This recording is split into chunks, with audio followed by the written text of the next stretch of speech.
La Genèse, chapitre 49. Jacob appela ses fils et dit : « Assemblez-vous, et je vous annoncerai ce qui vous arrivera dans la suite des temps. Rassemblez-vous et écoutez, fils de Jacob, écoutez Israël, votre père. Ruben, toi, mon premier-né, ma force et les prémices de ma vigueur, supérieur en dignité et supérieur en puissance, impétueux comme les eaux, tu n'auras pas la prééminence, car tu es monté sur la couche de ton père. Tu as souillé ma couche en y montant. Siméon et Lévi sont frères, leurs glaives sont des instruments de violence. Que mon âme n'entre point dans leur conciliabule, que mon esprit ne s'unisse point à leur assemblée. Car dans leur colère, ils ont tué des hommes, et dans leur méchanceté, ils ont coupé les jarrets des taureaux. Maudite soit leur colère, car elle est violente, et leur fureur, car elle est cruelle. Je les séparerai dans Jacob, et je les disperserai dans Israël. Juda, tu recevras les hommages de tes frères. Ta main sera sur la nuque de tes ennemis. Les fils de ton père se prosterneront devant toi. Juda est un jeune lion. Tu reviens du carnage, mon fils. Il ploie les genoux.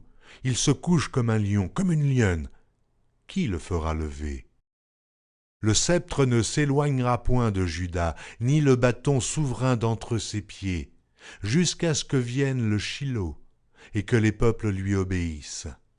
Il attache à la vigne son âne, et au meilleur cep le petit de son ânesse. Il lave dans le vin son vêtement, et dans le sang des raisins son manteau. Il a les yeux rouges de vin, et les dents blanches de lait. Zabulon habitera sur la côte des mers. Il sera sur la côte des navires, et sa limite s'étendra du côté de Sidon. Issachar est un âne robuste, qui se couche dans les étables. Il voit que le lieu où il repose est agréable, et que la contrée est magnifique, et il courbe son épaule sous le fardeau. Il s'assujettit à un tribut.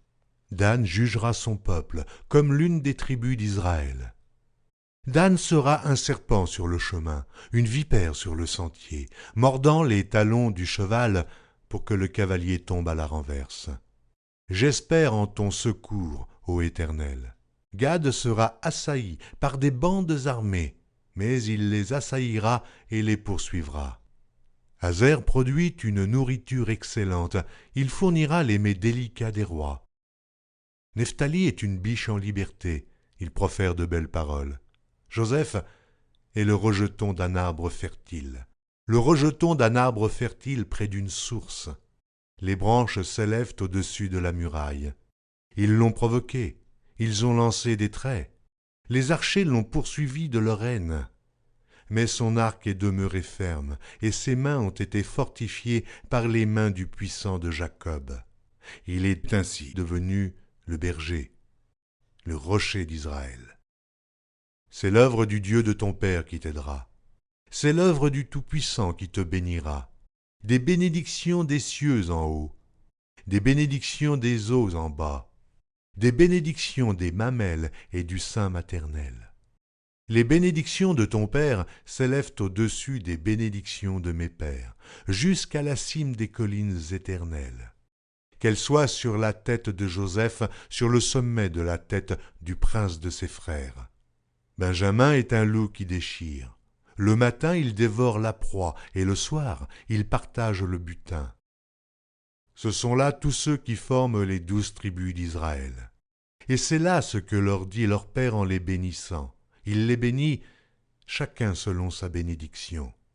Puis il leur donna cet ordre. Je vais être recueilli auprès de mon peuple.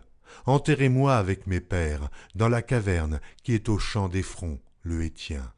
Dans la caverne du champ de Macpéla, vis-à-vis de Mamré, dans le pays de Canaan. C'est le champ qu'Abraham a acheté d'Éphron le Héthien comme propriété sépulcrale. Là on a enterré Abraham et Sarah sa femme, là on a enterré Isaac et Rebecca sa femme, et là j'ai enterré Léa. Le champ et la caverne qui s'y trouvent ont été achetés des fils de Heth. Lorsque Jacob eut achevé de donner ses ordres à ses fils, il retira ses pieds dans le lit, il expira et fut recueilli auprès de son peuple.